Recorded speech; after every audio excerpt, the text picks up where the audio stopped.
ஆடு தப்பி வந்தா குள்ள நரிக்கு சொந்தம், குள்ள நரி மாட்டிக்கிட்டா குறவனுக்கு சொந்தம். கட்டுக்கட்ட மனிதர் கண்ணில் பட்டதெல்லாம் சொந்தம். சட்டப்படி பார்க்க போனால் 8 அடிதான் சொந்தம்.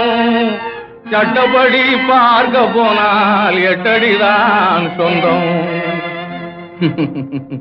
உனக்கெது சொந்தம் எனக்கெது சொந்தம், உலகத்துக்கு எதுதான் சொந்தமடா. உனக்கெது சொந்தம் எனக்கெது சொந்தம், உலகத்துக்கு எதுதான் சொந்தமடா.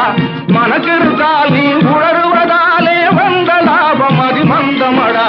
மனக்கிருந்தால் நீ உணர்வதாலே வந்த லாபம் அதி மந்தமடா. உனக்கெது சொந்தம் எனக்கெது சொந்தம், உலகத்துக்கு எதுதான் சொந்தமடா.